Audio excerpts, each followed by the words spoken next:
Justice Hema committee report കൊടുമ്പിരി കൊണ്ടിരിക്കുമ്പോൾ ഇപ്പോഴിതാ മലയാള സിനിമയിലെ നിർമ്മാതാവിൽ നിന്നും മോശമായ ഒരു അനുഭവം തനിക്കുണ്ടായതായി വെളിപ്പെടുത്തുകയാണ് നടി ഗീത പൊതുവാൾ. ഗീത പൊതുവാളിന്റെ വാക്കുകളൊക്കെ സോഷ്യൽ മീഡിയയിൽ ഇപ്പോൾ വൻ ചർച്ചയാകുന്നു. വെള്ളി വെളിച്ചം എന്ന സിനിമയിൽ അഭിനയിക്കുമ്പോൾ നിർമ്മാതാവ് തന്നോട് മോശമായി പെരുമാറാൻ ശ്രമിച്ചുവെന്നും അർദ്ധരാത്രിയിൽ മദ്യപിച്ച് റൂമിൽ കയറി വന്നു എന്നുള്ള ഗുരുതരമായ ആരോപണമാണ് നടി ഗീത പൊതുവാൾ ഇപ്പോൾ ഉയർത്തുന്നത്.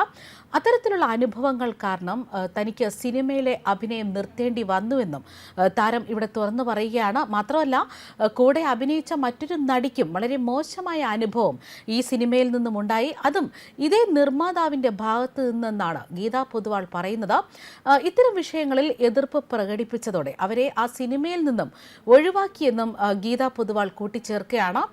അതേസമയം ഇവിടെ എടുത്തു പറയേണ്ട ഒരു കാര്യം, നടി ഗീത പൊതുവാൾ പറഞ്ഞ വെള്ളി വെളിച്ചം എന്ന സിനിമയിൽ നമുക്കേവർക്കും പരിചിതനായ ജോൺ ബ്രിട്ടാസ് എംപിയെ നായകനാക്കാൻ വേണ്ടി ഡൽഹിയിലെ സുഹൃത്ത് രമേശ് നമ്പ്യാരെ ബിനാമി നിർമ്മാതാവാക്കി എടുത്ത ഒരു സിനിമ എന്ന വിവരങ്ങളാണ് ഇപ്പോൾ പുറത്തു വരുന്നത്.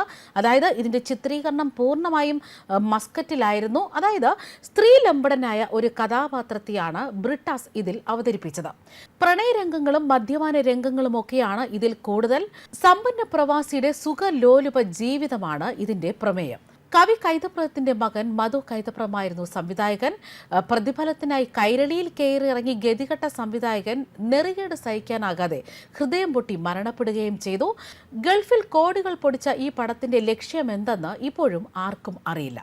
തിയേറ്ററിൽ ഓടാത്ത പടം ബ്രിട്ടാസിന്റെ സമ്മർദ്ദത്തിൽ ചില ചാനലുകൾ വാങ്ങിയെങ്കിലും അതും വെളിച്ചം കണ്ടിട്ടില്ല എന്നാണ് വിവരങ്ങൾ. അതുകൊണ്ട് തന്നെ ഇതിൽ ഇപ്പോൾ ഈ ചിത്രത്തിൽ, അതും ബ്രിട്ടാസിനെ നായകനാക്കാൻ വേണ്ടിയെടുത്ത ഈ ചിത്രത്തിൽ നിർമ്മാതാവ് തന്നെ മോശമായി പെരുമാറാൻ ശ്രമിച്ചുവെന്നും അർദ്ധരാത്രിയിൽ മദ്യപിച്ച് റൂമിൽ കയറി വന്നു എന്നുമാണ് ഗുരുതരമായ ആരോപണം നടി ഗീത പൊതുവാൾ ഉയർത്തുന്നത്. അതുകൊണ്ട് തന്നെ ഇതിൽ മറുപടി പറയാൻ ധാർമ്മികമായി ബ്രിട്ടാസ് ബാധ്യസ്ഥനാണ്.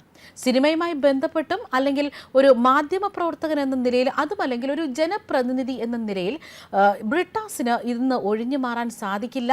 ഈ വിഷയത്തിൽ ആരാണ് അന്ന് നടിയോട് മോശമായി പെരുമാറിയത്? അർദ്ധരാത്രിയിൽ അയാൾ മദ്യപിച്ച് റൂമിൽ കയറിയിരുന്നോ? ആ നിർമ്മാതാവ് അല്ലെങ്കിൽ ആ വ്യക്തി ആരാണ് എന്നത് മറുപടി പറയാൻ ധാർമ്മികമായി ഇവിടെ ബ്രിട്ടാസും ബാധ്യസ്ഥനാണ്. മലയാള സിനിമയിൽ പവർ ഗ്രൂപ്പ് ഉണ്ടെന്ന് വ്യക്തമാക്കുകയാണ് നടി പത്മപ്രിയ. ഹേമ കമ്മിറ്റി റിപ്പോർട്ടിൽ മോഹൻലാലിന്റെയും മമ്മൂട്ടിയുടെയും പ്രതികരണങ്ങൾ കാണാൻ ഇടയായി. എന്നാൽ അത് തനിക്കേറെ നിരാശയുണ്ടാക്കിയെന്നും പത്മപ്രിയ തുറന്നു പറയുകയാണ്. വളരെ കുറച്ചു പേർ മാത്രമാണ് ഇപ്പോഴും ഇതിനെക്കുറിച്ച് വന്ന് ഗൗരവമായി തന്നെ സംസാരിക്കുന്നത്. ഇൻഡസ്ട്രിയിലെ അസോസിയേഷനുകൾ ഇപ്പോഴും ഡിനയിലാണെന്ന് തോന്നുന്നു. വരുന്ന ആരോപണങ്ങൾ സത്യമാണോ നുണയാണോ എന്ന് ആലോചിച്ചിരിക്കാതെ നമുക്ക് എങ്ങനെ മുന്നോട്ട് പോകാം? ഇതൊരു സിസ്റ്റമാറ്റിക് ഇഷ്യൂ ആണെന്ന് ആരും സംസാരിക്കുന്നില്ല. അതേസമയം ചിലർ തനിക്ക് മെസ്സേജുകൾ അയച്ചിരുന്നു എന്നാണ് പത്മപ്രിയ പറയുന്നത്. ഇൻഡസ്ട്രിയിൽ ഇതൊരു ലൈംഗിക അതിക്രമം എന്ന നിലയിൽ മാത്രമാണ് നോക്കിക്കാണുന്നത്. അത് മാത്രമായിരിക്കരുത് നമ്മുടെ ചർച്ചാ വിഷയം എന്നാണ് തൻ്റെ അഭിപ്രായം. അതിനപ്പുറത്തേക്ക് കടന്ന് ചിന്തിക്കണം. ഇവിടെ പവർ ഹൊറർ ആക്കി ഉള്ളതിനാലാണ് ഈ അതിക്രമം നടക്കുന്നത്. അതില്ലാതെയാക്കി കാര്യക്ഷമമായി പ്രവർത്തിക്കുന്ന ഒരു ഇൻഡസ്ട്രിയാക്കി മാറ്റിയെടുക്കണം. അത്തരത്തിലുള്ള ചിന്തയാണ് ഇവിടെ വരേണ്ടത്. അതുണ്ടാകാത്തതിന് പിന്നിലെ കാരണം എന്താണെന്ന് അവരോട് തന്നെയാണ് ചോദിക്കേണ്ടതെന്നും താരം പറയുകയാണ്. ആ കാഴ്ചപ്പാട് മാറുന്നതുവരെ മാറ്റത്തെക്കുറിച്ച് സംസാരിക്കുന്നതിൽ അർത്ഥമില്ല. പ്രശ്നമുണ്ടെന്ന് ആദ്യം അംഗീകരിക്കണം, എന്നാലേ അത് പരിഹരിക്കാനാകൂ എന്നും റോഡ് മാപ്പ് തയ്യാറാക്കാൻ പറ്റുകയുള്ളൂ എന്നും പത്മപ്രിയ വ്യക്തമാക്കുകയാണ്. പിന്നാലെ മമ്മൂട്ടിയും മോഹൻലാലും ഹേമ കമ്മിറ്റി റിപ്പോർട്ടിൽ പ്രതികരിച്ചതിനെക്കുറിച്ചും പത്മപ്രിയ സംസാരിക്കുകയാണ്. ഇരുവരുടെയും പ്രതികരണങ്ങളിൽ നിരാശ തോന്നുന്നുണ്ടോ എന്ന ചോദ്യത്തിന് മറുപടി നൽകുകയായിരുന്നു താരം. നിരാശ തോന്നുന്നുണ്ട്, അവർ തിരുത്തുമെന്ന് കരുതുന്നു. അവർക്ക് അങ്ങനെയാണ് തോന്നുന്നതെങ്കിൽ അവർ കൂടുതൽ എഫേർട്ട് എടുക്കണം. കേരള സമൂഹം അവർക്ക് സാമ്പത്തികമായും സാമൂഹ്യമായും സാംസ്കാരികപരമായും വലിയ സ്ഥാനം നൽകിയിട്ടുണ്ട്. അതിനാൽ തന്നെ ഇപ്പോഴും അവർക്ക് അറിയില്ലെങ്കിൽ ഇനിയെങ്കിലും മനസ്സിലാക്കാൻ ശ്രമിക്കട്ടെ എന്നാണ് പത്മപ്രിയയുടെ പ്രതികരണം. അതുമാത്രമല്ല, അമ്മയിലെ കൂട്ടരാജി ഉത്തരവാദിത്തമില്ലായ്മയാണെന്നും അമ്മ തലയില്ലാത്ത സംഘടനയാണെന്നും പത്മപ്രിയ പറയുകയാണ്. കൂട്ടരാജി പ്രതീക്ഷിച്ചിരുന്നില്ല, ഞെട്ടിപ്പോയി. 2 ദിവസം മുമ്പ് വരെ എക്സിക്യൂട്ടീവ് കമ്മിറ്റിയിലെ ഒരു പ്രധാന അംഗവുമായി സംസാരിക്കുകയും ചെയ്തതാണ്. ധാർമ്മിക ഉത്തരവാദിത്തം എന്ന് പറഞ്ഞാണ് അവർ രാജിവെച്ചത്. പക്ഷേ എന്ത് ധാർമ്മിക ഉത്തരവാദിത്തമാണ് അവർ കാണിച്ചതെന്ന് അറിയില്ല എന്നും സ്ത്രീകൾക്ക് പ്രശ്നമുണ്ടെന്ന് പറയുമ്പോൾ അത് കേൾക്കാൻ തയ്യാറാവുകയും തങ്ങളുടെ ഭാഗത്ത് തെറ്റ് സംഭവിച്ചു എന്ന് പറഞ്ഞതിന് ശേഷവുമാണ് രാജിവെച്ചിരുന്നുവെങ്കിൽ അവരുടെ ധാർമ്മികത അംഗീകരിക്കപ്പെട്ടേനെ എന്നാണ് താരം പറയുന്നത്. കൂട്ടരാജി ഉത്തരവാദിത്തമില്ലായ്മ തന്നെയാണ്. ഇപ്പോൾ അമ്മ തലയും നട്ടെല്ലുമില്ലാത്ത ഒരു സംഘടനയാണ്. അംഗങ്ങൾ എന്ന നിലയിൽ ഞങ്ങൾ എല്ലാവരോടും കാണിച്ച അനീതിയാണ്. ഞാനിപ്പോൾ സംഘടനയിലെ അംഗമാണ്. മാറ്റം വേണമെന്ന് ആഗ്രഹിക്കുന്ന നിരവധി അംഗങ്ങൾ ഇപ്പോഴും സംഘടനയിലുണ്ടെന്ന് തന്നെ ഞാൻ വിശ്വസിക്കുന്നു. പക്ഷേ അതിനുള്ള അന്തരീക്ഷം ഒരുക്കണം.